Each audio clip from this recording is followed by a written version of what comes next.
நீதிமான்களின் கூட்டம் அருமையானது, சந்தோஷமானது. அதுவே பரலோகத்தை போன்றது. பரலோகமும் அப்படித்தான் இருக்கும். நீதிமான்கள் மட்டுமே இருக்கிற இடம். அந்த இடத்திற்கு நாம் போக வேண்டும். நாமும் அப்படிப்பட்டவர்களிடத்தில் வசிக்க வேண்டும், வாழ வேண்டும் என்றால் நாம் பரிசுத்தமாய் இருக்க வேண்டும். நம்மை நாம் ஆயத்தப்படுத்திக் கொள்வோம். மிகவும் சுலபமானது பரிசுத்தமாய் வாழ்வது. கீழ்ப்படிதலே முக்கியம். கர்த்தரிடத்தில் அன்பு கூர்ந்து அவர் வார்த்தைக்கு கீழ்ப்படிந்தால் போதும். கர்த்தருடைய ராஜ்யத்தில் நிச்சயம் பிரவேசிக்கலாம். சுலபம்தான், கடினம் இல்லை. கர்த்தர் நம்மை வழி நடத்துவார்.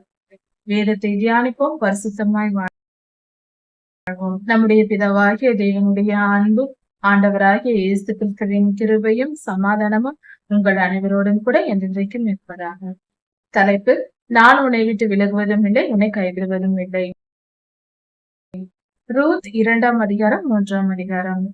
இந்த வேத பகுதியில் தன் மருமகளை மகளாக நேசித்து அருமையாய் தன் மருமகளுக்கு நல்ல வாழ்க்கை ஏற்படுத்தி கொடுத்த நகோமியை குறித்து இந்த வேத பகுதியை தியானிக்கலாம்.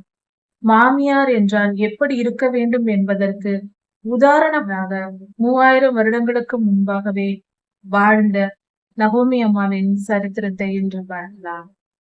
பெத்லகேம் ஊருக்கு நகோமியும் ரூத்தும் திரும்பி வந்து விட்டார்கள். இப்பொழுது அவர்கள் பிழைப்புக்காக அவர்கள் எளிமையானவர்களாக ஏழ்மையாய் இருந்தார்கள். இந்த நிலையில் அவர்கள் இருவரும், நகோமி மிகவும் வயது சென்றவராய் இருக்கிறார்.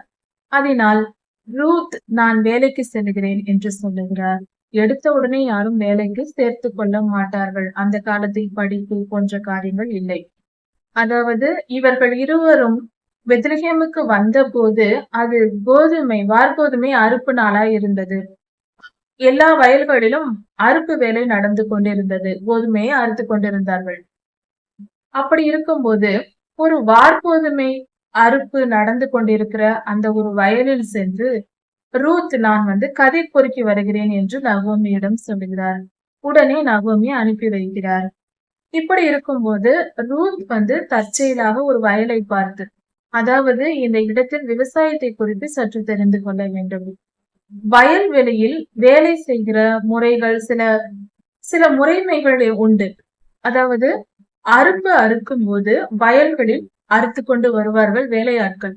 அவைகள் எல்லா வேலையும் கோதுமையோ நெல்லோ எந்த ஒரு தானியமா இருந்தாலும் வயல் வேலையெல்லாம் அறுவடை செய்து அதையெல்லாம் சேகரித்த பின்பு அந்த வயலில் அதிகமாய் சிந்தி கிடக்கும். அதை ஒவ்வொன்றையும் பொறுக்கி எடுக்க அவர்களுக்கு நேரம் இருக்காது. மிக குறைந்த அளவில் அங்கங்கு சிந்தி கிடக்கும். அதை விட்டு விடுவார்கள். அதை திரும்ப யாரும் அறுக்க போக மாட்டார்கள். நியாய பிரமாண புஸ்தகத்தில் அப்படிப்பட்ட கீழே சிந்தியதை பொறுக்க கூடாது என்று சொல்லப்பட்டிருக்கிறது, கர்த்தரால் சொல்லப்பட்டிருக்கிறது. அதனால் அதை எடுக்க போக மாட்டார்கள். அறுவடையாக கதிர்களை அறுத்து கொண்டு வருவார்கள். 1, 2 சிந்துவதை விட்டு விடுவார்கள். ஏனென்றால் அந்த இடத்தில் விளைந்த அந்த தானியத்தில் ஏழைகள், மிகவும் மிக மிக ஏழையாக இருப்பவர்கள், தரித்திரராய் இருப்பவர்கள், உழைத்து வேலை செய்து சாப்பிட முடியாத நிலையில் இருப்பவர்கள், இப்படி அறுவடை முடிந்த வயல்களில் சென்று அந்த இறைந்து கிடக்கிற தானியங்களை ஒவ்வொன்றாக, வயதானவர்களோ அல்லது சிறியவர்களோ அதை எடுத்து ஒவ்வொன்றாக பொறுக்கி கொண்டு, எந்த வசதியும் இல்லாதவர்கள் அதை பொறுக்கி பொறுமையாக பொறுக்கி சேகரித்து அதை வைத்து சாப்பிடுவார்கள். இப்படி அந்த ஏழைகளும் பராமரிக்கப்பட வேண்டும் என்று அதை விட்டு விடுவார்கள். அதனால் அதை ஒரு பெரியதாக நினைக்க மாட்டார்கள். போனால் போகட்டும் என்று விட்டு விடுவார்கள். இந்த பழக்கம் இருந்தது. இங்கு ரூத் அம்மா அந்த நிலையில் இருக்கிறார்கள். இவர்கள் எல்லாரும் ஒரு வயலில் வார்கோதுமை அறுப்பு நடக்கிறது. கதிர்களை அறுத்து கொண்டு வேலையாட்கள் போகிறார்கள். கீழே 1, 2 சிந்துகிறது. அதை அந்த கதிர் பொறுக்குகிற ஒரு சிலர் இருப்பார்கள். எல்லோரும் சேர்ந்து கொண்டு சிந்துவதை பொறுக்கி வாழ்வதற்காக ஏழைகள் சென்று பொறுக்கி கொண்டிருக்கிறார்கள். அதில் ரூத்தும் போய் அந்த வயல் நிலத்தில் விழுந்து கிடக்கிற அந்த தானிய கதிர்களை பொறுக்குகிறார். அப்படி பொறுக்கி கொண்டு சேகரித்து கொண்டே வரும்போது அது தற்செயலாக போவாஸ் என்பவர் அந்த ஊரில் மிகப்பெரிய உயர்ந்த மனிதனாய் இருந்தார், பணக்காரனாய் இருந்தார். இன்னும் சொல்ல போனால் ரூத்திற்கு உறவு முறையாகவும் இருக்கிறார். அதாவது ரூத்தின் மாமனாரான எலிமெலேக்கின் உறவு முறை உடையவர், பங்காளி உறவு முறை உடையவர். அதாவது சகோதர முறை, மாமனாருக்கு சகோதரர் முறை உடையவர் ரூத்திற்கு. ரூத்தின் மாமனாரும் போவாசும் சகோதர முறை உடையவர்கள். ஆனால் இது ரூத்துக்கு தெரியாது, தற்செயலாய் நடந்தது. இப்படி அவர் கதிர் பொறுக்கி கொண்டு போய் கொண்டிருக்கும் போது அந்த நேரத்தில் வயலை பார்ப்பதற்கு போவாஸ் வருகிறார். போவாஸ் வந்து பார்த்து விட்டு, இது யாரோ புதியதாக இருக்கிறதே, இந்த பெண் யார் என்று கேட்கிறார். அதற்கு அங்கிருப்பவர்கள் சொல்லுகிறார்கள், இந்த பெண் தான் நகோமியின் மருமகள் என்று சொல்லுகிறார்கள். அதை கேட்டதும் போவாஸுக்கு மிகவும் சந்தோஷம் உண்டாகிறது. ஏனென்றால் ரூத்தை குறித்து ஏற்கனவே அவர் கேள்விப்பட்டிருக்கிறார். காரணம், ரூத் தன்னுடைய கணவர் இழந்த பின்பும் ஒன்றும் இல்லாத தன் மாமியாரை, அதாவது மிகவும் ஏழையான ஆதரவற்ற தன் மாமியாரை கைவிடாமல் தானே அழைத்து வந்து கூடவே இருந்து பாதுகாப்பதாக தன் மாமியாரை நேசித்து அன்பாய் நடந்து கொள்வதை ஏற்கனவே போவாஸ் கேள்விப்பட்டிருக்கிறார். அதை கேட்டதும் போவாஸ் அந்த வேலைக்காரரிடம் சொல்லுகிறார், ஓ ரூத் தானே, அந்த பெண் தானே அந்த ரூத், சரி அவர்களுக்கு, அந்த பெண்ணுக்கு நீங்கள் ஒன்றும் சொல்லாதீர்கள், அதட்டி விடாதீர்கள், மிரட்டாதீர்கள், எந்த துன்பமும் கொடுக்காதீர்கள், கதிர்கள் பொறுக்கிக் கொள்ளட்டும், இன்னும் கொஞ்சம் சிந்த விடுங்கள், நிறைய பொறுக்கி கொண்டு போகட்டும், தாராளமாய் கொடுத்து அனுப்புங்கள் என்று சொல்லுகிறார். இதை சொன்னதும் ரூத் இதை கேட்டுக்கொண்டு ஓடி போய் முக குப்புற விழுந்து போவாஸுக்கு மரியாதை செலுத்தி, அதாவது அந்த காலத்தில் மரியாதை செலுத்தும் முறை தெய்வ வணக்கம் அல்ல, மரியாதை கொடுக்கும் பழக்கம்.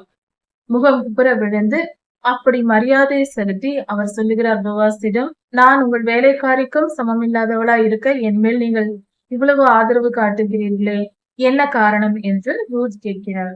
அதற்கு ரூத், நீ உன் மாமிக்கு செய்ததையெல்லாம் நான் கேள்விப்பட்டேன். நீ உன் மாமியாரை அதிகமாய் நேசித்து இவ்வளவு நற்கிரியைகளை செய்கிற நற்குணசாலியாய் இருக்கிறாய், அதனால் உன் மேல் இறக்கப்பட்டேன் என்று சொல்லுகிறார். நன்றாக பேசுகிறார்கள். அப்படி என்று சொல்லிவிட்டு பின்பு போவாஸ் சொல்லுகிறார், நீ வந்து எங்களோடு சாப்பிடு என்று சாப்பாடெல்லாம் கொடுத்து, எங்களுடன் கூட நீ சாப்பிடலாம் என்று சொல்லி சாப்பாடு கொடுத்து அவரை பாதுகாக்கிறார், பராமரிக்கிறார், சந்தோஷமாக பேசுகிறார். இதெல்லாம் நடந்து முடிந்தது. அன்று ரூத் அந்த கதிர்கட்டுகளை எல்லாம் பொறுக்கி முடித்து அதை சுத்தம் செய்து ஒரு மரக்கால் வார்கோதுமை அவருக்கு கிடைத்தது. அதை எடுத்துக்கொண்டு ஏற்கனவே போவாஸ் சாப்பிடுவதற்காக கொடுத்த வறுத்த கோதுமையை வைத்திருந்தார். அதை சாப்பிட்டு விட்டு மீதியை வைத்திருந்தார். அதையும் எடுத்துக்கொண்டு நகோமிக்கு கொடுப்பதற்காக எடுத்துக்கொண்டு ரூத் புறப்பட்டு நகோமியிடம் செல்லுகிறார். அங்கு சென்ற பின்பு இதையெல்லாம் நடந்த காரியங்கள் எல்லாவற்றையும் ரூத் நகோமியிடம் சொல்லுகிறார்.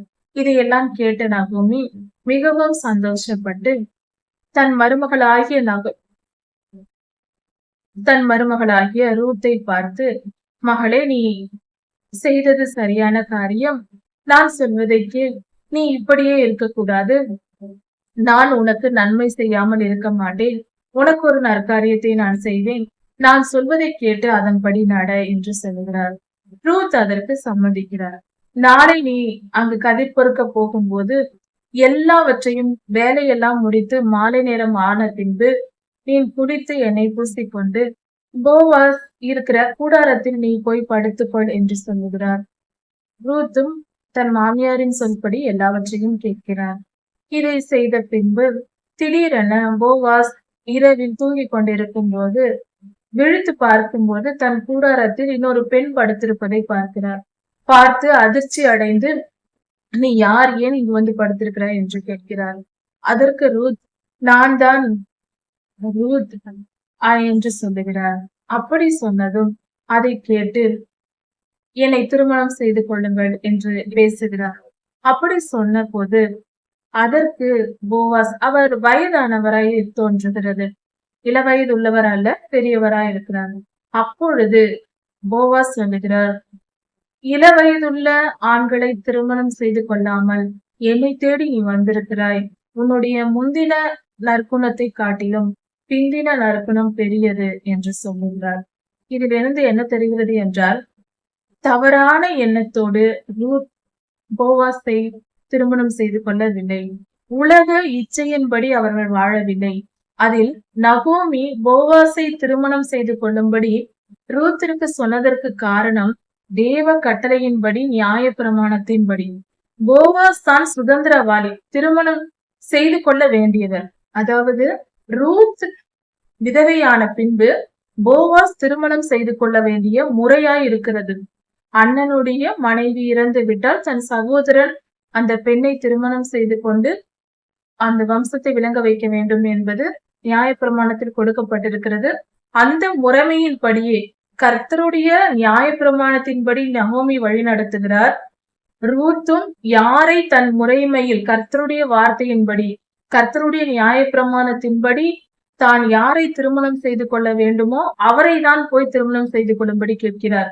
இங்கு வயது, தோற்றம் போன்ற காரியங்களின் அடிப்படையிலோ இச்சையினாலோ இந்த விஷயம் நடக்கவில்லை என்பதை புரிந்து கொள்ள வேண்டும். தவறான புரிதல் இருக்கக்கூடாது. பொல்லாத இச்சையின் நிமித்தமோ அல்லது வேறு காரியங்களின் நிமித்தமோ அல்ல. நகோமியின் வழி நடத்துதலும் பரிசுத்தமானது, நியாயப்பிரமாணத்தின்படியானது. ரூத் கீழ்ப்படிந்ததும் நியாயப்பிரமாணத்திற்கே. கர்த்தருடைய வழிகளில் நாம் செயல்படும் போது அது பாவமாய் இராது. அது பாவமும் அல்ல. இவர் பாவம் செய்யவும் இல்லை, தவறான ஒரு எண்ணத்தை உருவாக்கி கொள்ளக்கூடாது. அதனால் ரூத் என்னை திருமணம் செய்து கொள்ளுங்கள் என்று போவாஸிடம் கேட்கிறார். அதை கேட்டதும் போவாஸ், நான் உன்னுடைய சுதந்திரவாளிதான், ஆனாலும் எனக்கு முன்பாக என்னை விட நெருங்கின உறவு முறையில் உன்னை திருமணம் செய்து கொள்ள வேண்டிய ஒரு சுதந்திரவாளி இருக்கிறான். அவன் உன்னை திருமணம் செய்து கொள்ளட்டும், அப்படி இல்லாவிட்டால் நான் உன்னை திருமணம் செய்து கொள்ளுகிறேன் என்று போவாஸ் வாக்கு கொடுத்து ரூத்தை நோக்கி, உன் போர்வையை பிடி என்று சொல்லி 6 படி வார்கோதுமையை அள்ளி கொடுத்து, நீ உன் மாமியாரிடத்தில் வெறும் கையாய் போக வேண்டாம், இதை எடுத்துக்கொண்டு போய் கொடு, நான் பேசுகிறேன். நான் அந்த சுதந்திரவாதியிடம் பேசிவிட்டு அந்த உறவு முறைவானிடம் பேசி அவர் மறுத்தால் நான் உன்னை திருமணம் செய்து கொள்கிறேன் என்று பதில் சொல்லி அனுப்புகிறார். ரூத்தும் அதை கேட்டு அதன்படியே செல்கிறார். நன்றாக புரிந்து கொள்ள வேண்டும். ரூத் தன்னை திருமணம் செய்து கொள்ளும்படி போவாசிடம் கேட்டது நீதியின்படியே, நியாயத்தின்படியே, கர்த்தருடைய வார்த்தையின்படியும் தன் மாமியாரான பெரியோர்களின் வார்த்தையின்படியும் செய்யப்பட்ட முறையாக இது இருக்கிறது. இது மிக மிக நீதிமான்களின் கூட்டத்தில் இருக்கிற ஒரு உணர்வு வருகிறது. இந்த செய்தியை படிக்கும் போது இங்கு கர்த்தர் சொன்ன நியாய பிரமாணம் இங்கு செயல்படுகிறது. நகோமி நீதியின்படி வழி நடத்துகிறார். ரூத் நீதியின்படி அதை கேட்டுக்கொள்கிறார். போவாசும் எப்படிப்பட்ட நீதிமானா இருக்கிறார். அவர் தன்னை விட ஒரு பெண் வந்துவிட்டால், நாம் வயது முதிர்ந்தவர், இளமையான ஒரு பெண் வருகிறாரா என்று உடனே அவர் திருமணம் செய்து கொள்ள நினைக்கவில்லை. என்னை விட நெருங்கின முறையான ஒருவன் இருக்கிறான், அவனை கேட்டுவிட்டு சொல்லுகிறேன் என்று சொல்கிறார். இப்படி யாரிடத்திலும் இச்சை இல்லை, கர்த்தருடைய நீதியே இருக்கிறது. இப்படிப்பட்ட ஒரு பரிசுத்தமான சூழ்நிலையில் வாழ்வது என்பது மிகப்பெரிய அதிர்ஷ்டமான வாழ்க்கை. பரலோகத்தில் இருப்பது போன்ற ஒரு உணர்வு உண்டாகிறது இந்த வேத பங்கை படிக்கும் போது. போவாசும் நீதிமானாய் இருக்கிறார். போய் தன்னுடைய பங்காளியிடம், அந்த சுதந்திரவாளியிடம் கேட்கிறார், நீ ரூத்தை மணந்து கொள்ளுகிறாயா, நகோமியின் நிலத்தை நீ பெற்றுக் கொள்கிறாயா என்று கேட்பான். இப்படியாக இதிலிருந்து தோன்றுகிறது, நீதிமான்களின் கூட்டம் அருமையானது, சந்தோஷமானது, அதுவே பரலோகத்தை போன்றது. பரலோகமும் அப்படித்தான் இருக்கும். நீதிமான்கள் மட்டுமே இருக்கிற இடம். அந்த இடத்திற்கு நாம் போக வேண்டும். நாமும் அப்படிப்பட்டவர்களிடத்தில் வசிக்க வேண்டும், வாழ வேண்டும் என்றால் நாம் பரிசுத்தமாய் இருக்க வேண்டும். நம்மை நாம் ஆயத்தப்படுத்திக் கொள்வோம். மிகவும் சுலபமானது பரிசுத்தமாய் வாழ்வது. கீழ்ப்படிதலே முக்கியம். கர்த்தரிடத்தில் அன்பு கூர்ந்து அவர் வார்த்தைக்கு கீழ்ப்படிந்தால் போதும். கர்த்தருடைய ராஜ்யத்தில் நிச்சயம் பிரவேசிக்கலாம். சுலபம்தான், கடினம் இல்லை. கர்த்தர் நம்மை வழி நடத்துவார். வேதத்தை தியானிப்போம், பரிசுத்தமாய் வாழ்வோம். கர்த்தருடைய நாமம் மகிமைப்படுவதாக.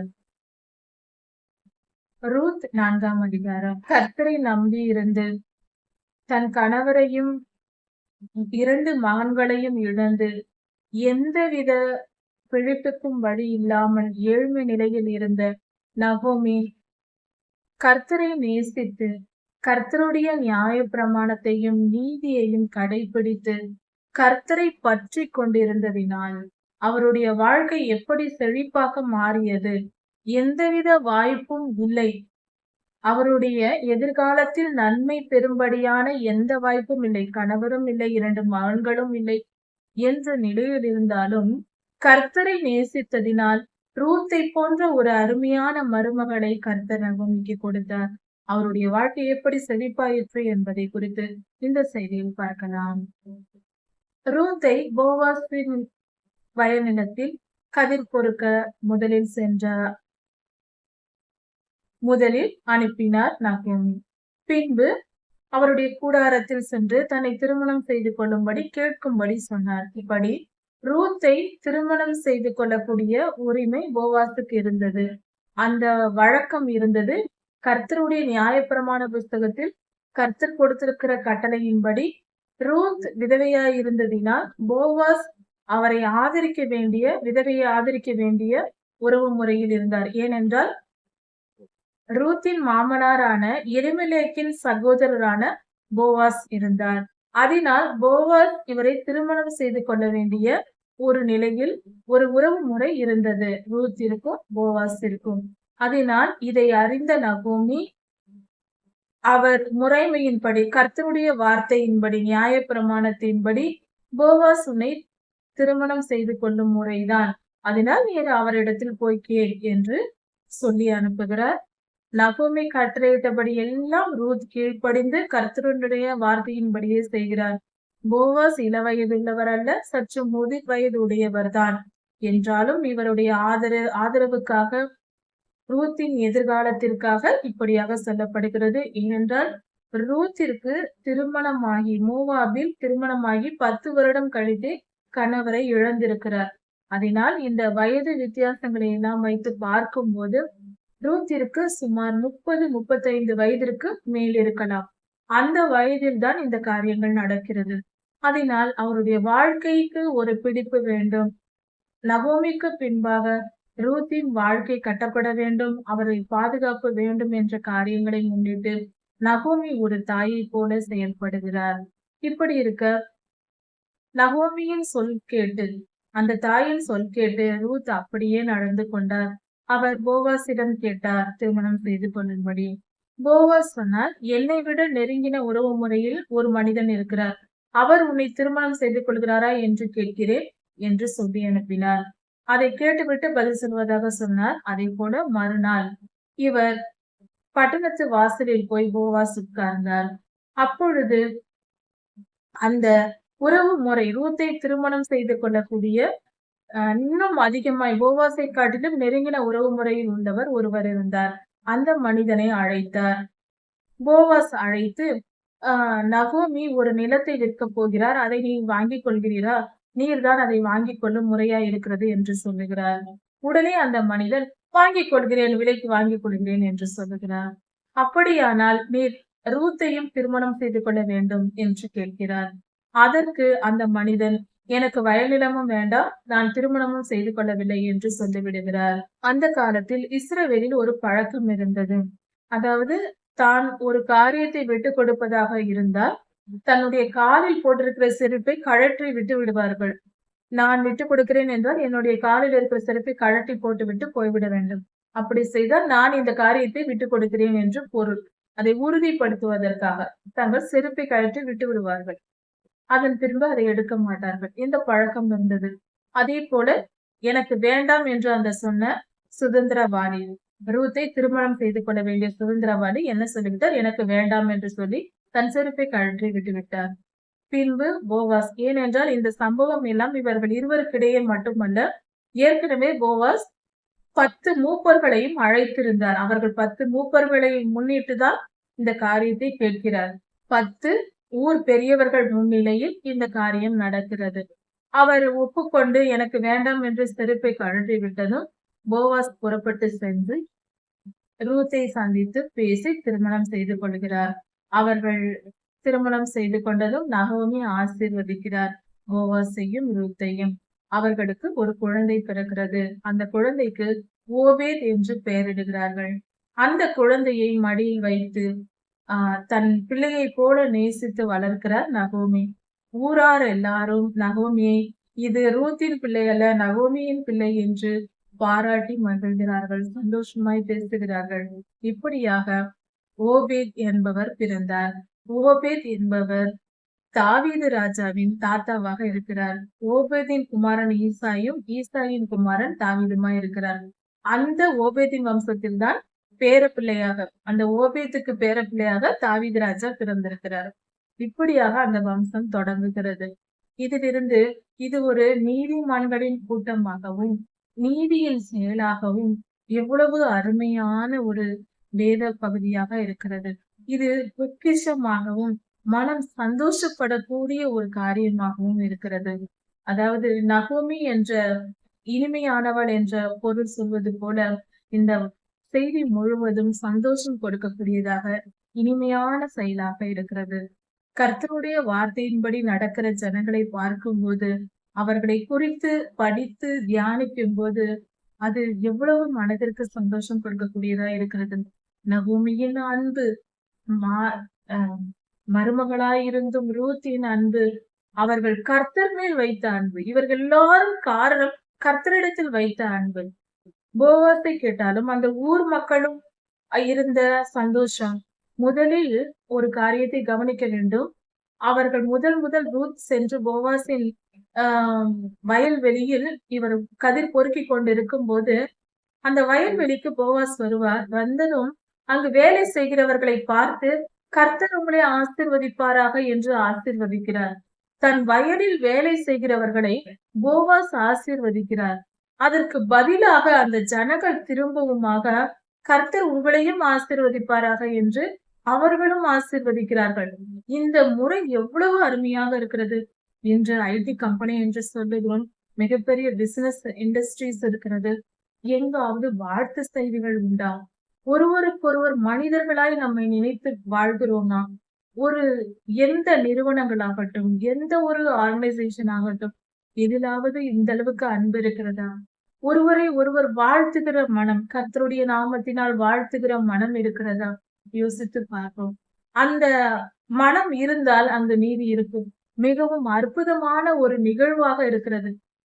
ஒரு ஒரு முதலாளி தன் வயலில் வேலை செய்கிறவர்களை பார்த்து ஆசீர்வதிப்பதும், அந்த வேலைக்காரர்கள் அந்த குடும்பத்தை பார்த்து முதலாளியை பார்த்து ஆசீர்வதிப்பதும், இப்படி இருந்தால் எந்த இடத்தில் சந்தோஷம் சமாதானம் நிரம்பி இருக்காது. எவ்வளவு அருமையான ஒரு முறையா இருக்கிறது. சந்தோஷமும் சமாதானமும் நீதியும் தவழ்கிற ஒரு புத்தகமாக இந்த ரூத்தின் சரித்திரம் இருக்கிறது. ரூத்தின் புத்தகத்தில் இன்னொரு காரியத்தையும் கவனிக்க வேண்டும்.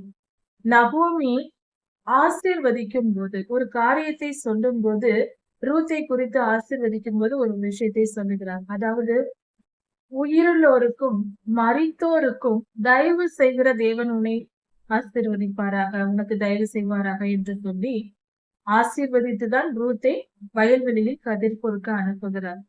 ஒரு காரியத்தை கவனிக்க வேண்டும். மரித்தோருக்கும் உயிருள்ளோருக்கும் தயவு செய்கிற தேவன் என்று சொல்லியிருக்கிறார். இதன் பொருள் என்ன? உயிருள்ளோருக்கு தயவு செய்கிற தேவன் என்றால் அது நமக்கு புரியும். மரித்தோருக்கு எப்படி கர்த்தர் தயவு செய்கிறார்? இதை சற்று ஆராய்ந்து பார்க்கும்போது ஒரு புதிய காரியம் வெளிப்படுகிறது. இஸ்ரவேல் ஜனங்கள் வனாந்திர பயணத்தை பார்க்கும்போது இவர்கள் கன்றுக்குட்டி செய்ததை கண்டு, அப்பொழுது மோசேயா இவர்களுக்காக பரிந்து பேசும்போது கர்த்தர் சொல்லுகிறார், விடு மோசே, இவர்களை நான் கொன்று விடுகிறேன், இஸ்ரவேல் ஜனங்கள் முழுவதையும் அழித்து விடுகிறேன் என்று சொல்லுகிறார். அப்பொழுது மோசே சொல்லுகிறார், கர்த்தாவே, நீர் ஆபிரகாமுக்கும் ஈசாக்குக்கும் யாக்கோவுக்கும் கொடுத்த அந்த வாக்குத்தத்தத்தை நினைவு கூறும். அவர்களுக்கு நீர் சொன்ன அந்த வார்த்தையை நினைத்தருளும், உடன்படிக்கையை நினைத்தருளும் என்று சொல்கிறார். இதுதான் கர்த்தர் மரித்தோருக்கு தயவு செய்கிறது. மரித்தோரை நினைத்து அவர்கள் பிள்ளைகளுக்கும் அவர்களுடைய வம்சத்தாருக்கும் அவர் இரக்கம் செய்கிறது.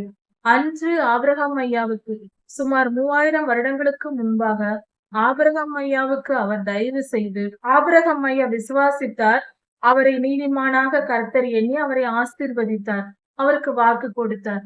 அவர் செய்த நன்மைக்கு, ஆபிரகாம் ஐயா செய்த நன்மைக்கு இன்று வரை 3000 வருடங்களாக உலகெங்கும் இருக்கிற கிறிஸ்தவர்கள் என்றும் சொல்லலாம், இஸ்ரவேலர்கள் என்றும் சொல்லலாம், எல்லோருக்கும், இஸ்ரவேலர்கள் எல்லோருக்கும், விசுவாசத்தினால் பிள்ளைகளான நாம் எல்லோருக்கும் கூட கர்த்தர் இரக்கம் செய்கிறார், தயவு செய்கிறார். ஆபிரகாம் ஐயாவை நினைக்கிறார்.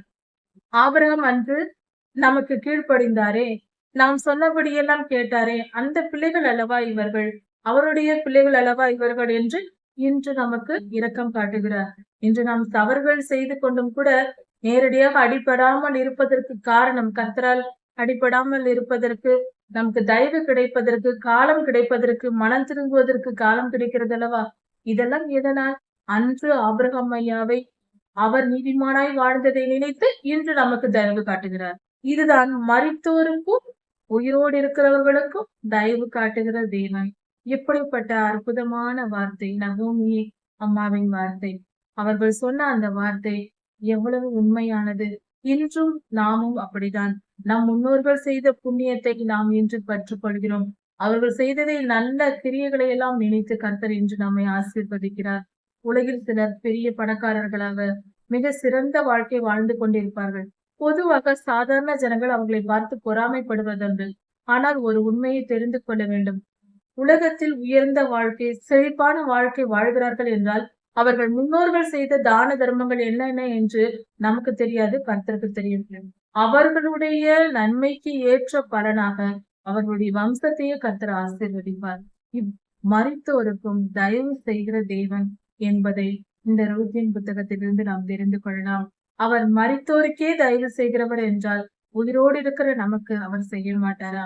நம்முடைய தேவைகள் எதுவானாலும் கர்த்தரிடம் கேட்கலாம். நகோமியின் வம்சத்தை விளங்க செய்தார். அவர் பேரை நிலைநிறுத்தினார். 1000 வருடங்களாக உலக மக்களுக்கு சாட்சியாக கொடுத்தார். வேதாகமத்தில் இருக்கிற ரூத் என்ற ஒரு பெண்ணின் பெயர் ஒரு புத்தகத்துக்கு வைக்கப்பட்டிருக்கிறது. ரூத்தின் பெயர் மட்டுமே, மற்ற எதுவுமே இல்லை. அப்படி தன்னை நேசித்த புறஜாதியாராய் பிறந்திருந்தாலும் தன்னை நேசித்த ரூத்திற்கு கர்த்தர் ஒரு வேதாகமத்தில் அவருடைய பெயர் நிலைத்திருக்கும்படி எவ்வளவு அருமையான ஒரு காரியத்தை செய்திருக்கிறார். நற்குணசாலியாய் வாழ்ந்து நற்கிரியைகளை செய்து நாம் நம் வாழ்க்கையை முடித்து கொண்டு போனாலும் நம்முடைய நற்கிரியைகளை நிமித்தம் அவர் நமக்கு செய்கிற ஆசீர்வாதமும் அவர் நமக்கு கொடுக்கிற பெரிய கிருபையும் நிலைத்திருக்கிறது. நம்முடைய வாழ்க்கை முடிந்து போகிறது. நற்கிரியைகள் செய்கிறோம், நற்குணசாலியாக வாழ்கிறோம், நாம் வாழ்க்கை முடிந்து போகிறது, நாம் முடிந்து போகிறோம். இந்த இடத்தில் ரூத்தம்மா மரித்து எவ்வளவு 1000 வருடங்கள் ஆனது. நகோமி அம்மா மரித்து எத்தனை 1000 வருடங்கள் ஆனது. ஆனால் உண்மையில் அவர்கள் மரித்தார்களா? நம்முடைய இருதயங்களில் இன்றும் வாழ்ந்து கொண்டிருக்கிறார்களே, இன்றும் நம்ம அவர்களை குறித்து பேசிக் கொண்டிருக்கிறோமே. இதிலிருந்து என்ன தெரிகிறது? நம்மளுடைய நற்குணங்களும் நம்மளுடைய நற்செயல்களும் என்றும் அழிவதில்லை. அது நிரந்தரமானது. கர்த்தருடைய பிள்ளைகள் நற்கிரியைகளை செய்தாலும் சில நேரத்தில் உலகம் அதை அங்கீகரிக்காது. உலகம் அதை பொருட்படுத்தாமலும் இருக்கலாம். ஆனால் நாம் கவலைப்படக்கூடாது. நாம் மரித்தாலும், நம்முடைய காலம் முடிந்தாலும், நாம் கர்த்தரிடம் சென்றாலும் நம்முடைய கிரியைகளுக்கு தக்க பலன் கர்த்தர் நமக்கு தருவார். அது நிரந்தரமாய் இருக்கும். அது ஒருபோதும் அழியாது. நீதி அழியாது. கர்த்தருடைய வார்த்தை என்றும் நிலைத்திருக்கும். கர்த்தர் நீதியின் மேல் பிரியப்படுகிறவராய் இருக்கிறார். அதனால் நாம் வாழ்கிற காலம் கொஞ்சமாக இருக்கலாம். அதை உலகம் அங்கீகரிக்காமல் இருக்கலாம், அல்லது தூற்ற கூட செய்யலாம். என்ன செய்தால் என்ன? நாம் போனாலும் நம்முடைய நற்கிரியைகளும் நம்முடைய நற்குணங்களும் இங்கேயே இருக்கும். அது நம்மை சொல்லிக் கொண்டே இருக்கும், நம்மை ஞாபகப்படுத்தி கொண்டே இருக்கும். நீதியின் பாதையில் நடப்போம், பரிசுத்தமாய் வாழ்வோம். 1 சாமுவேல் 1ஆம் அதிகாரம். கர்த்தர் நம்மை நினைத்திருந்தால் அதை விட மேன்மையானது எந்த உலகத்திலும் எதுவும் இல்லை. கர்த்தர் நம்மை எப்பொழுது நினைப்பார்? கர்த்தர் நம்மை நினைக்க வேண்டும் என்றால் நாம் என்ன செய்ய வேண்டும் என்பதை குறித்து இந்த வேத பகுதியில் நாம் தியானிக்கலாம். 1 சாமுவேல் 1ஆம் அதிகாரம். எப்ராயிம் மலை தேசத்தில் லேவிய கோத்திரத்தை சேர்ந்த எல்கானா என்னும் ஒரு மனிதர் இருந்தார். அவருக்கு அன்னாள், பெனினாள் என்ற 2 மனைவிகள் இருந்தார்கள். பெனினாளுக்கு குழந்தை இருந்தது, அன்னாளுக்கோ குழந்தை இல்லை. இப்படி இருக்கும்போது எல்கானா என்னும் அந்த மனிதர், லேவியரான அவர், வருடந்தோறும் கர்த்தருக்கு பலி செலுத்துவது உண்டு. அப்பொழுது உடன்படிக்கை பெட்டி சீலோவிலே இருந்தது. அங்கு போய் அவர்கள் கர்த்தருக்கு பலி செலுத்துவதும் கர்த்தரை தொழுது கொண்டு வருவதும் வருடத்தில் ஒரு முறை செய்கிற காரியமாய் இருந்தது. இப்படி இருக்கும்போது ஒரு முறை தன்னுடைய 2 மனைவிகளையும் அழைத்து கொண்டு எல்கானா பலி செலுத்த சென்றார். அப்படி அங்கு பலியிடும் முறைமைகள் எல்லாம் முடிந்து எல்லோரும் புசித்து குடித்தார்கள். முடிந்ததும் அன்னாள் அம்மா எழுந்திருந்தார். எல்லா வேலைகளும் முடியும் வரை செய்துவிட்டு அன்னாள் அம்மா எழுந்திருந்து கர்த்தருடைய சன்னதிக்கு சென்றார்கள். தேவாலயத்தில் சென்று அங்கு கர்த்தரை நோக்கி ஜெபிக்க ஆரம்பித்தார்கள். அப்பொழுது தேவாலயத்தில் ஆசாரிய பணியில் இருந்தவர் ஏலி என்ற லேவியர் இருந்தார். அவருக்கு 2 பிள்ளைகள் இருந்தார்கள், ஓப்னி, பினகாஸ் என்று. இப்படி இருக்கும்போது அந்த ஆசாரியரான ஏலி வயது முதிர்ந்தவராய் இருந்தார். அவர் தேவாலயத்தின் வாசல் நிலை அண்டையிலே ஒரு ஆசனத்தில் அமர்ந்திருந்தார். அப்பொழுது அன்னாள் அம்மா எழுந்து உள்ளே சென்று கர்த்தரை நோக்கி விண்ணப்பம் பண்ணினார்கள். அவர்கள் ஜெபித்தார்கள் தேவாலயத்திற்குள் பிரவேசித்து. ஏனென்றால் அவர்களுக்கு பிள்ளை இல்லாதிருந்தது. எல்கானாவின் இன்னொரு மனைவி இவரை நோக்கி, அன்னாள் அம்மாவை நோக்கி கேவலமாக பேசுவது, அவர்கள் மனம் நோகும்படி அவர்களை காயப்படுத்தி கொண்டே இருந்திருக்கிறார்கள் பெனினாள் என்பவர். அதனால் இவருக்கு மிகவும், இவருடைய சக்கலத்தின் முறை உடையவர். அப்படி இருக்கும்போது என் கணவருக்கு அவள் பிள்ளை பெற்றிருக்கிறாள், எனக்கு பிள்ளை இல்லையே, அதனால் என்னை தூஷிக்கிறாளே என்று மிகவும் வேதனைப்பட்டு வேறு யாரிடத்திலும் அவர் போகவில்லை, கர்த்தரையே நோக்கி பார்த்தார். அவர் அன்னாள் அம்மாவின் மனதில் இருந்த நிலை அது. அன்னாள் அம்மா கர்த்தரை நோக்கி பார்த்தார். என் வேதனையை நீக்கி போடும், என் கஷ்டங்களை நீக்கி போடும், எனக்கு ஒரு குழந்தையை தாரும். அப்படி எனக்கு ஒரு குழந்தை பிறந்ததானால் அந்த குழந்தையை நான் உம்முடைய சமூகத்தில் கொண்டு வந்து விட்டு விடுவேன், உமக்காக, உம்முடைய ஊழியத்திற்காக நான் கொடுத்து விடுவேன் என்று அன்னாள் அம்மா பொருத்தனை செய்து ஜெபித்தார்கள். இந்த காரியத்தை கவனிக்கும் போது இதன் ஆழமான பல காரியங்கள் இருக்கிறது. ஏலி என்பவர் ஆசாரிய பணியை செய்து கொண்டிருந்தார். அவர் மிகவும் வயது முதிர்ந்தவராய் இருந்தார். சில முக்கியமான காரியங்களை அவர் செய்து கொண்டும் மற்றவையெல்லாம் ஓப்னியும் பினகாசும் செய்து கொண்டிருந்தார்கள். ஆசாரியரான ஏலியின் மகன்கள் இருவரும் செய்து கொண்டிருந்தார்கள். இப்படி இருக்கும்போது அன்னாள் அம்மாவுக்கு குழந்தை இல்லாமல் அவர்கள் வந்து பொருத்தனை செய்து ஜெபிக்கிறார்கள். அந்த ஜெபமானது வெளியில் கேட்கப்படவில்லை. அன்னாள் அம்மா தன் மனதிற்குள்ளேயே ஜெபிக்கிறார்கள். உதடு மட்டும் அசைகிறது, சத்தம் வெளியே வரவில்லை. இதை பார்த்த ஏலி தாத்தா அன்னாளை பார்த்து நீண்ட நேரம் ஜெபிப்பதை கவனித்துவிட்டு, சத்தம் கேட்காததினால் அன்னாள் அம்மா குடித்து விட்டு வெறித்து போய் உட்கார்ந்திருக்கிறார்கள், குடி போதையில் இருக்கிறார்கள் என்று ஏலி தாத்தா நினைத்து விட்டார். என்ன காரணம் என்றால், ஏலி தாத்தாவின் குடும்பம் அப்படி சீரழிந்து கிடந்தது. அவருடைய மகன்கள் அக்கிரமக்காரர்களாய் இருந்தார்கள். அவர் மிகுந்த இதை பார்த்து பார்த்து பழகியவர்களுக்கு, அதாவது தீமையின் சூழலில் இருப்பவர்களுக்கு பார்ப்பதெல்லாம் தீமையாக தான் தெரியும். அவர்கள் நல்லவர்களாக இருந்தால் கூட சில நேரங்களில் தவறாக தான் மற்றவர்களை நினைக்க தோன்றும். காரணம், அவர்கள் பார்க்கிற எல்லா மனிதர்களும் அக்கிரமக்காரர்களாக இருக்கும்போது அந்த மனநிலை நமக்கும் வந்துவிடும். அதனால் நம் இருதயத்தை இந்த விஷயத்தில் கொஞ்சம் ஜாக்கிரதையாக காத்து கொள்ள வேண்டும். நல்லவர்களை பார்த்தும் நாம் தவறாக நினைக்க வேண்டிய சூழ்நிலை வந்துவிடும்.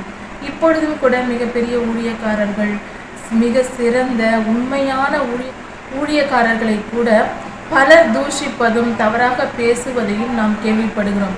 இதற்கு காரணம் என்னவென்றால், பேசுபவர்களின் சூழ்நிலை எல்லாம் தவறாக இருந்தால், அவர்கள் கூட இருப்பவர்கள் எல்லாம் தவறானவர்களாகவே இருக்கும்போது, அவர்கள் தீமை செய்கிறவர்களாகவே இருக்கும்போது, அவர்களை பார்க்கிற இவர்களுக்கும் அதை பார்த்து பார்த்து பழக்கப்பட்டு நினைத்து இவர்கள் தவறானவர்களாக இல்லாவிட்டாலும் அதையே நினைத்து கொண்டு இருப்பதினால், அக்கிரமத்தையே நினைத்து கொண்டு இருப்பதினால் மற்ற நல்லவர்களை கூட தவறாக நினைத்து விடுவார்கள். இது வழக்கமாக இருக்கிறது.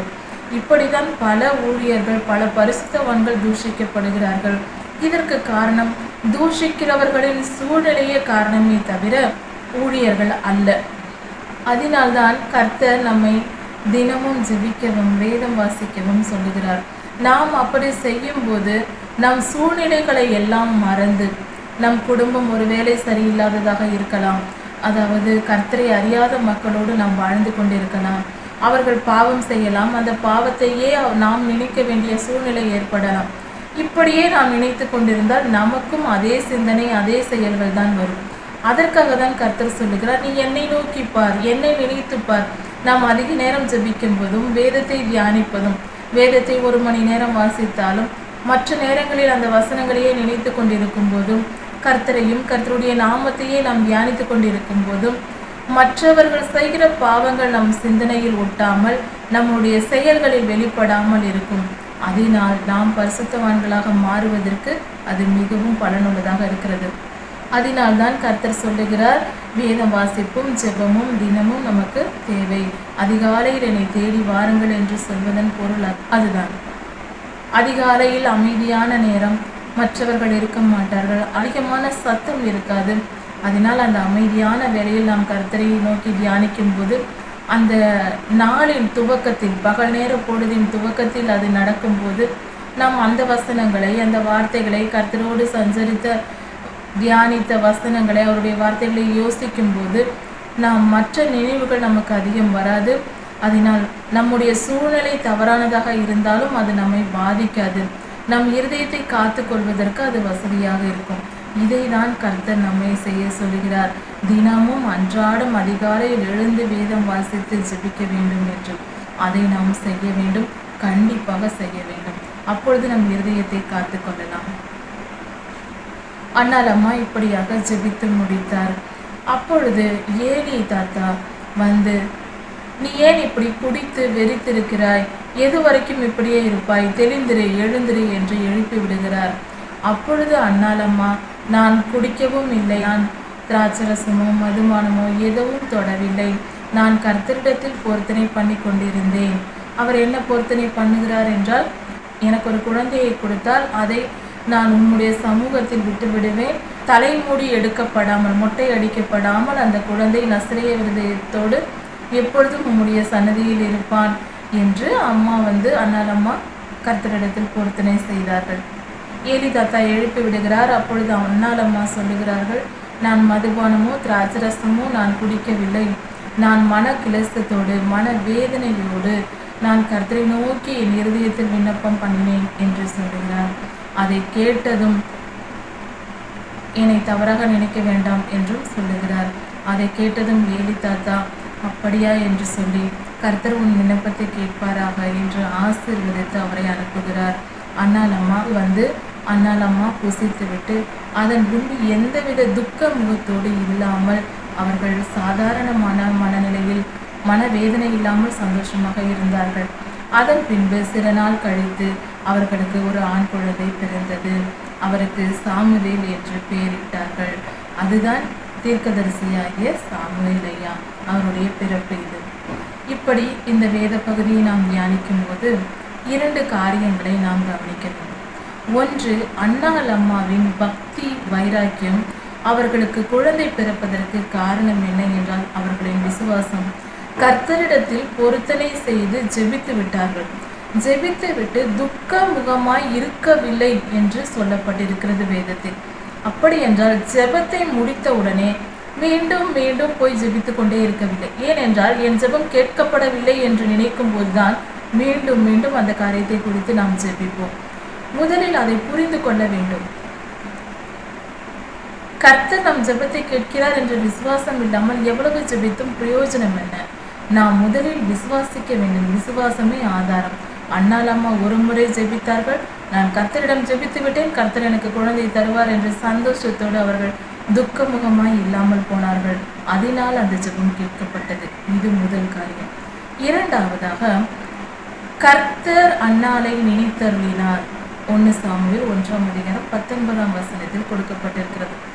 கர்த்தர் அண்ணாளை நினைத்தருளினார் என்று சொல்லப்பட்டிருக்கிறது.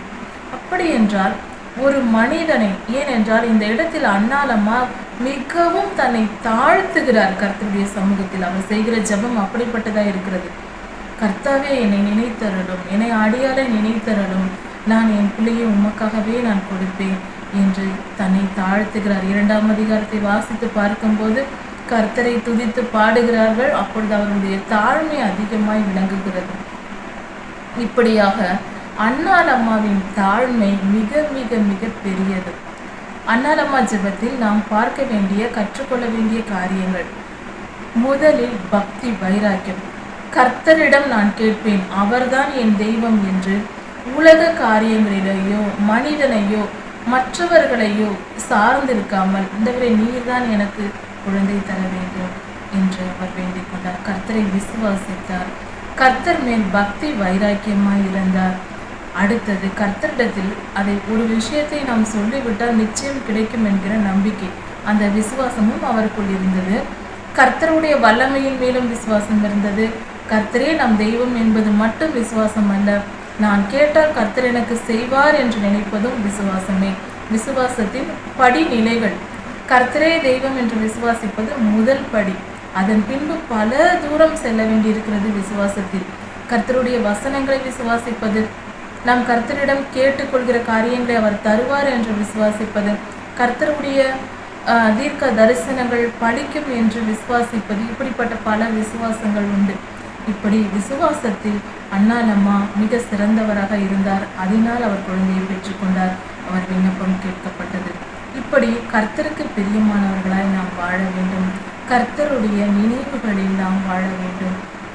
இப்படிப்பட்ட நற்குணங்கள் அண்ணாலம்மாவுக்கு இருந்ததினால் கர்த்தர் நினைத்தருளினார். என்னை விசுவாசிக்கிற மகளாய் இருக்கிறார். என்னை நம்பி என் பக்தி வைராக்கியத்தோடு என்னிடத்தில் வந்து கேட்டிருக்கிறார். அதனால் நான் அந்த மகளுக்கு நான் ஆசீர்வதிப்பேன் என்று கர்த்தர் ஆசீர்வாதத்தை கொடுத்தார். அண்ணாலம்மாவுக்கு குழந்தை பிறந்தது. குழந்தை பால் குடிக்கும் வரைக்கும் தன்னிடத்தில் வைத்திருந்து, அதன் பின்பாக பால் மறந்த பின்பு குழந்தையை சாமுவேலை நான் கொண்டு போய் தேவாலயத்தில் விட்டு விடுவேன், நான் செய்த பொருத்தனையின்படி என்று அண்ணாலம்மா எல்கானாவிடம் சொல்லுகிறார், தன் கணவரிடம் சொல்லுகிறார். அதை கேட்டதும் அப்படியே செய் என்று அவரது கணவரான லேவியர் ஒப்புக்கொள்கிறார்.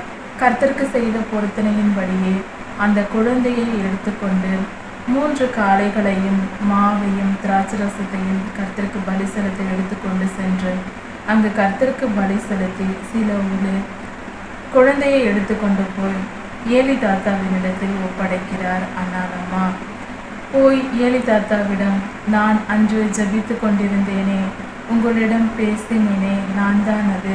எனக்கு கர்த்தர் குழந்தையை கொடுத்தார்.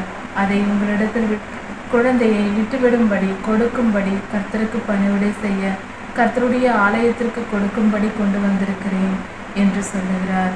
இதை கேட்டதும் ஏலி தாத்தா அந்த குழந்தையை பெற்றுக்கொண்டார். அதுதான் சாமுவேல் தீர்க்கதரிசி. ஏலி தாத்தாவால் வளர்க்கப்படுகிறார். இப்படியாக சாமுவேல் தீர்க்கதரிசி ஐயா பிறந்து அவர் தேவாலயத்திற்கு வந்து சேருகிறார். சாமுவேல் தீர்க்கதரிசி ஐயா நமக்கு கொடுக்கப்பட்டார். 1 சாமுவேல் 2ஆம் அதிகாரம். கர்த்தர் நீதியுள்ளவர், அவர் நீதியாய் இந்த உலகத்தில் நியாயம் தீர்ப்பார். ஒவ்வொரு மனிதன் செய்கிற நன்மைக்கும் தீமைக்கும் அவர் சரியானபடி நியாயம் தீர்க்கிற தேவனாய் இருக்கிறார். நல்ல காரியங்கள் செய்யப்படும் பொழுது மனிதனை அவர் ஆசீர்வதிப்பதும், அவன் தீங்கு செய்யும் போது அவனுக்கு ஏற்ற நியாய தீர்ப்பை கொடுப்பதும் கர்த்தருடைய சுபாவமாய் இருக்கிறது. கர்த்தர் அக்கிரமக்காரர்களை தண்டிப்பார் என்பதற்கு இந்த வேத பகுதி அடையாளமாய் இருக்கிறது. ஒரு மனிதன் தவறு செய்ய தொடங்கும் போது கர்த்தர் பொறுமையாய் இருக்கிறார், மனம் திரும்புவதற்கு வாய்ப்பு கொடுக்கிறார். ஆனாலும் அவன் இருதயத்தை கடினப்படுத்தி மீண்டும் மீண்டும் தொடர்ந்து அதிகமாய் அவன் தீங்கு செய்யும் போது சமுதாயத்தை சுத்திகரிக்கும்படியாக கர்த்தர் அவனை தண்டிக்கிறார். இதற்கு அடையாளமாக இந்த வேத பகுதி இருக்கிறது. அண்ணாலம்மா சாமுவேல் ஐயாவை தேவாலயத்தில் கொண்டு வந்து விட்டுவிட்டு சந்தோஷமாக கர்த்தரை துதித்து பாடுகிறார்கள். இதில் 10 வசனங்கள் 2ஆம் அதிகாரத்தில் கொடுக்கப்பட்டிருக்கிறது. கர்த்தரை புகழ்ந்து, நான் எளியவளாய் இருந்தேன், கர்த்தர் என்னை உயர்த்தினார் என்று கர்த்தருக்கு மகிமையை செலுத்துகிறார். கர்த்தருடைய வல்லமையை பறைசாற்றுகிறார். கர்த்தருடைய கிருபை மனிதனுக்கு எப்படி கிடைக்கிறது என்பதையெல்லாம் அண்ணாலம்மா சொல்லுகிறார். அதற்கு அடுத்ததாக தேவாலயத்தில் அங்கு என்ன நடக்குகிறது? ஏலி தாத்தா மிகவும் வயது சென்றவரானார். சாமுவேல் ஐயா வளர்ந்தார். சாமுவேல் தீர்க்கதரிசி குழந்தையாய் இருக்கும் போது அங்கு சில சம்பவங்கள் நடக்கிறது. தேவாலயத்தில் கர்த்தருடைய கட்டளையின்படி ஜனங்கள் பலி கொடுக்க வரும்போது அந்த பலிகளை கர்த்தருக்கு தகனித்தது போக மீதி எல்லாம் ஆசாரியனை சேரும் என்று கர்த்தர் சொல்லியிருக்கிறார். அங்கு ஆசாரிய பணி செய்கிறவர்களுக்கு அந்த சிறந்த அந்த மாமிசங்களை கொடுக்க வேண்டும் என்பது கர்த்தருடைய கட்டளையா இருக்கிறது. அதனால் லேவியர்கள் ஆசாரிய பணி செய்கிறவர்கள் சிறந்ததையே எடுத்து சாப்பிட்டு வந்தார்கள். கர்த்தருக்கு காணிக்கை செலுத்தியது போக மற்ற காரியங்கள் இவர்களுக்கு நிறைவாய் இருந்தது. அப்படிப்பட்ட சூழ்நிலையில் ஏலி தாத்தா மிகவும் வயதானவராய் இருந்த சூழ்நிலையில் சாமுவேல் ஐயா அங்கு தேவாலயத்தில் பணி செய்து கொண்டிருக்கிறார். சிறு பிள்ளையாய் இருக்கும் போதே ஏலி தாத்தாவுக்கு உதவியாக சிறு சிறு வேலைகளை செய்து கொண்டிருக்கிறார். இப்படிப்பட்ட நிலையில் ஆசிரியரான ஏலியின் குமாரர்களான ஓப்னியும் பினகாசும் இருவரும் மகா அக்கிரமத்தை செய்கிறார்கள். அவர்கள் கர்த்தரை அறியாதிருந்தார்கள். பெயரளவிற்கு அவர்களுக்கு தேவாலயம் என்பது ஒரு வேலை ஸ்தலமாகவும் சம்பாதிக்கும் இடமாகவுமே அவர்கள் பார்த்திருக்கிறார்கள். கர்த்தரை அவர்கள் அறியாதிருந்திருக்கிறார்கள், உணர்வடையவில்லை. கர்த்தரை அவர்கள் விசுவாசிக்கவில்லை என்பதே இதன் பொருளாக இருக்கிறது. கர்த்தரை நம்பவில்லை, கர்த்தரை உணரவில்லை இவர்கள். இப்படிப்பட்ட சூழ்நிலையில் கர்த்தருடைய கட்டளையை மீறி நடக்கிறார்கள். அவர்கள் என்னவெல்லாம் செய்கிறார்கள் என்றால், அவர்கள் ஜனங்கள் அங்கு பலி கொடுக்க வந்து அந்த மாமிசத்தை வேக வைக்கும் போது தண்ணீரில் வேக வைத்த அந்த மாமிசங்களை இவர்களுக்கு கொடுப்பதற்கு ஜனங்கள் கொடுப்பதற்கு முன்பாகவே ஆசாரியனுடைய வேலைக்காரன் வந்து அதை நீங்கள் வேக வைத்து கொடுக்க கூடாது, நாங்கள் எண்ணெயில் பொரித்துதான் சாப்பிடுவோம் என்று பொரிக்க வேண்டும் என்று வேக வைக்காத பச்சையான மாமிசங்களை கொடுங்கள் என்று ஆசாரியனுடைய வேலைக்காரன் வந்து வாங்கி செல்வார். அது மட்டும் அல்லாமல் கர்த்தருக்கு பலி செலுத்துவதற்காக அந்த மாமிசங்களை வேக வைக்கும் போது அதன் கொழுப்பு முழுவதும் கர்த்தருக்கு கொடுக்கப்பட வேண்டும். ஆனால் அதையும் கொடுக்க விடாமல் கர்த்தருக்கு காணிக்கை செலுத்துவதற்கு முன்பாகவே ஆசாரியனுக்கு வேண்டும் என்று ஆசாரியனுடைய வேலைக்காரன் வந்து வாங்கி சென்று விடுவான். அதாவது அவன் ஒரு முக்கூறுள்ள ஒரு ஆயுதத்தை வைத்திருப்பான். ஒரு பெரிய ஃபோர்க் போல 3 கூராக உள்ள 3 கிளை கிளைத்த ஃபோர்க் போன்ற ஒரு மிகப்பெரிய ஒரு ஆயுதத்தை வைத்திருப்பான். அவர்கள் மாமிசத்தை வேக வைத்துக் கொண்டு இருக்கும் போதே, அவர்களுடைய பாத்திரத்தில் இருக்கும் போதே அந்த வேலைக்காரன் வந்து அதை குத்தி அதில் வருகிறது எல்லாவற்றையும் அவன் எடுத்துக்கொண்டு போய் விடுவான். இப்படியாக ஓப்னியும் பினகாசும் செய்த அக்கிரமங்கள் கொஞ்ச நஞ்சம் அல்ல. அது மட்டும் அல்லாமல் பலி செலுத்த வருகிற அந்த பெண்கள், அங்கிருக்கிற பெண்களை அழைத்து சென்று அவமானப்படுத்தி மகா பாவமான கொடுமையான கர்த்தருக்கு மகா அருவருப்பான காரியத்தை எல்லாம் தேவாலயத்தில் செய்தார்கள். இந்த ஓப்னியும் பினகாசும் ஒழுக்கமற்ற காரியங்களை செய்தார்கள். இப்படி அக்கிரமத்திற்கு அளவில்லாமல் இவர்கள் உச்ச நிலையில் சென்றார்கள். இந்த நிலையில்தான் தேவாலயத்தில் சாமுவேல் ஐயா வளர்ந்து வருகிறார். இந்த நிலையில் ஏலி தாத்தா அமைதியாக இருக்கிறார். அப்பொழுது தேவனுடைய மனிதர் ஒருவர் வருகிறார். கர்த்தர் தம்முடைய வார்த்தைகளை அந்த தேவ மனுஷனுக்கு சொல்லி அனுப்புகிறார். அது என்னவென்றால், என்னை கனப்படுத்துகிறவனை நான் கனப்படுத்துவேன். எகிப்தில் இருந்து உங்களை நான் கொண்டு வந்தேன், லேவியராக அங்கீகரித்தேன். உங்களுக்கு ஜனங்களின் மிக சிறந்த பொருட்களை, எனக்கு பலியிடுகிற பலிகளை நான் உங்களுக்கு கொடுத்தேன். எல்லாருக்கும் கொடுப்பதை விட மிக சிறந்ததையே நான் உங்களுக்கு கொடுத்தேன். இப்படி நான் உங்களை பராமரித்து வரும்போது நீங்கள் இப்படிப்பட்ட அருவருப்பான காரியங்களை தேவாலயத்தில் செய்வதென்ன? இது இப்படி நீ துணிந்ததென்ன? உன் பிள்ளைகளை நீ ஏன் கண்டிக்கவில்லை? இப்படி செய்யாமல் என்னை விட உன் பிள்ளைகளை நீ கனப்படுத்தினாய் என்று கர்த்தர் கோபமாக ஏலி தாத்தாவிடம் பேசுகிறார். இப்படி நீ செய்ததினால் உன் குடும்பத்தில் வயது சென்றவர்களே இனி இருக்க மாட்டார்கள். இள வயதிலேயே எல்லோரும் இறந்து விடுவார்கள். இப்படிப்பட்ட சாபத்தை நான் உனக்கு வைத்தேன் என்று கர்த்தர் சொல்லுகிறார். இதற்கு அடையாளமாக உன் 2 குமாரர்களும் ஒரே நாளில் சாவார்கள். இது உனக்கு அடையாளமாக இருக்கும். உன் குடும்பத்தில் எல்லாம் இனி இளவயதுடையவர்களாகவே இறந்து விடுவார்கள். ஒரு வயதான மனிதனும் உன் குடும்பத்தில் இருக்க மாட்டார்கள் என்று கர்த்தர் சாபம் கொடுத்தார். ஓப்னியும் பினகாசும் செய்த பாவம் மகா பெரியதாய் இருக்கிறது. அவர்கள் தாங்கள் பாவம் செய்ததும் அல்லாமல் ஜனங்கள் பாவம் செய்வதற்கு காரணமாகவும் இருந்தார்கள். ஒரு ஆசாரியரை பார்த்து மற்ற ஜனங்கள் மனம் திரும்ப வேண்டும். ஆசாரியர்களுடைய வார்த்தைகளை, கர்த்தருடைய வார்த்தைகளை ஆசாரியர்கள் போதிக்க வேண்டும். அதை கேட்டு ஜனங்கள் வாழ வேண்டும். இதுவே கர்த்தருடைய சட்டமாய் இருக்கிறது. ஆனால் இவர்களே மகா அக்கிரமத்தையும் பாவத்தையும் செய்து கொண்டிருந்தால், ஆசாரியர்களே இப்படி இருந்தால் ஜனங்களுடைய நிலை என்னவாய் இருக்கும்? இப்படி இவர்களுடைய அக்கிரமத்தை பார்க்க சகிக்காத ஜனங்கள் கர்த்தருக்கு பலி செலுத்துவதையே மிகவும் வேதனையாக நினைக்க தொடங்கினார்கள். இவர்களுடைய அக்கிரமத்தை அவர்கள் பொறுக்க முடியாமல் கஷ்டப்பட்டு கொண்டிருந்தார்கள் இஸ்ரவேலின் ஜனங்கள். ஓப்னியும் பினகாசும் செய்தது அப்படிப்பட்ட மகா பாவமான காரியமாய் இருந்தது. ஓப்னியும் பினகாசும் செய்த பாவம் கொஞ்சம் நெஞ்சம் அல்ல. அவர்கள் கர்த்தருக்கு பலியிடும் போது அந்த கொழுப்பை எடுத்து கர்த்தருக்கு செலுத்துவதற்கு முன்பாகவே அந்த ஆசாரியனுடைய ஓப்னி பினகாசுடைய வேலைக்காரர்கள் வந்து அந்த முதலில் பலிகளை கேட்பார்கள். கர்த்தருக்கு செலுத்துவதற்கு முன்பே எங்களுக்கு கொடுங்கள் என்று கேட்பார்கள். அதற்கு ஜனங்கள் கொழுப்பை தகனித்து விட்டு கர்த்தருக்கு செலுத்துவ பலிகளை செலுத்தி முடித்து விட்டு நாங்கள் உங்களுக்கு தருகிறோம் என்று சொன்னாலும் அதற்கு முன்பாகவே நீயே கொடுக்கிறாயா அல்லது நானே எடுத்துக்கொள்ளட்டுமா என்று கேட்டு மிரட்டி அவர்கள் கொடுப்பதற்கு முன்பாக, அதாவது கர்த்தருக்கு காணிக்கை செலுத்தும் முன்பாகவே இவர்கள் எடுத்துக்கொள்வார்கள். இது எப்படிப்பட்ட ஒரு காரியம் என்றால் கர்த்தருக்கு விரோதமான ஒரு செயலாய் இருக்கிறது. பாவம் முற்றி போயிற்று.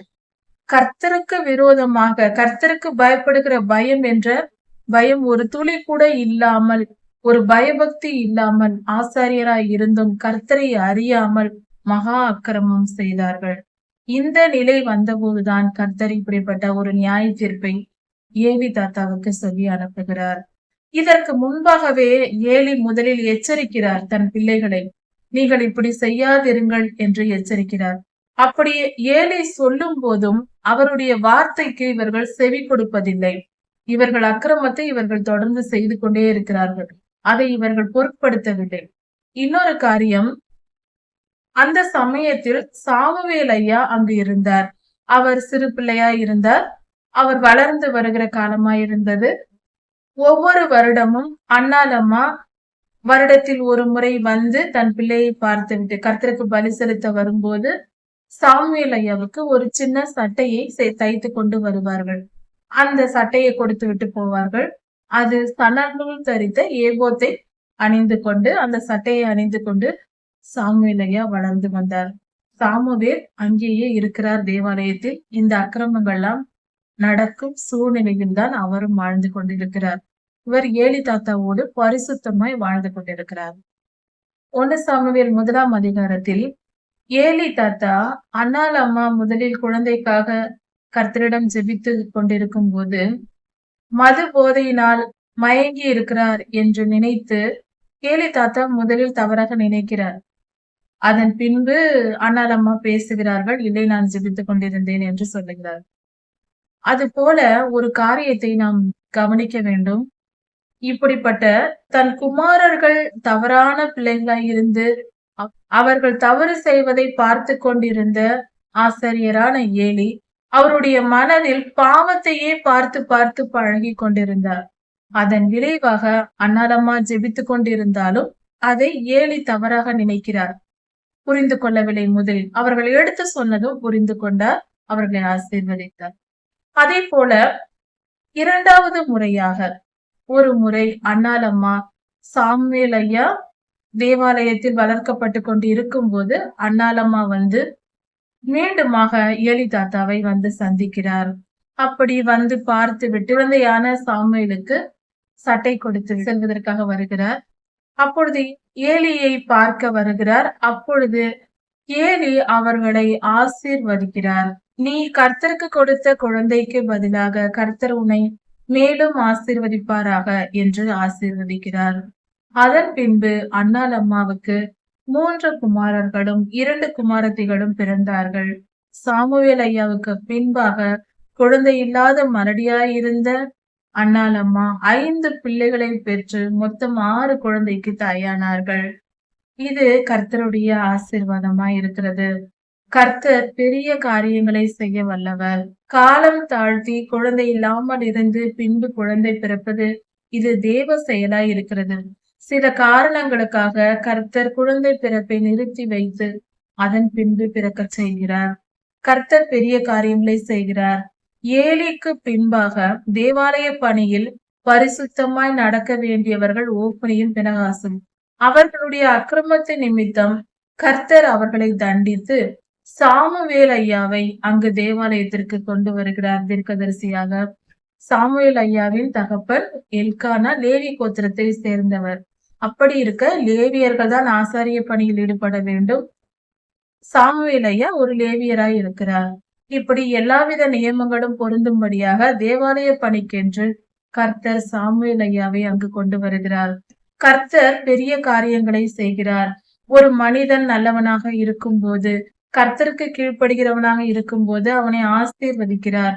அந்த ஆசீர்வாதம் நிலைத்திருக்க வேண்டும் என்றால் அவன் நற்குணங்களை தொடர்ந்து கடைபிடிக்க வேண்டும். அவன் அக்கிரமம் செய்து விழுந்து போனால் கர்த்தர் அவன் ஆசீர்வாதத்தை எடுத்து விடுவார். இதற்கு ஆதாரமாக ஏலி ஐயாவின் குடும்பம் இருக்கிறது. அவர்கள் செய்த பாவத்தின் நிமித்தம் பரிசுத்த ஸ்தானத்தை அவர்கள் இழந்து போகிறார்கள். ஒப்னியும் பினகாசும் ஒரே நாளில் மரணம் அடைகிற ஒரு சூழ்நிலை உருவாகிறது. இப்படியாக கர்த்தருக்கு பிரியமாய் நாம் நடப்பது மிகவும் முக்கியம். கர்த்தரால் நாம் ஆசீர்வதிக்கப்பட்டவர்களாய் இருந்தால் நாம் தொடர்ந்து அந்த ஆசீர்வாதத்தை பெற்று கொண்டிருக்க வேண்டும் என்றால், அதை பத்திரப்படுத்தி வைத்திருக்க வேண்டும் என்றால், எப்பொழுதும் கர்த்தருடைய ஆசீர்வாதத்திலேயே வாழ வேண்டும் என்று விரும்பினால் நம்மிடத்தில் பரிசுத்தம் இருக்க வேண்டும். அது கர்த்தருக்கு பயப்படுகிற பயம் இருந்தால் மட்டுமே வரும். அதை புரிந்து கொண்டு கர்த்தருக்கு பயந்து கீழ்ப்படிந்து பரிசுத்தமாய் வாழ்ந்து கர்த்தருடைய ஆசீர்வாதத்தை பெற்றுக்கொண்டு அதை நிரந்தரமாக பெற்றுக்கொண்டு நாம் வாழ்வோம். கர்த்தர் உங்களை ஆசீர்வதிப்பாராக. இதன் தொடர்ச்சியை அடுத்த செய்தியில் பார்க்கலாம். மாரநாதா.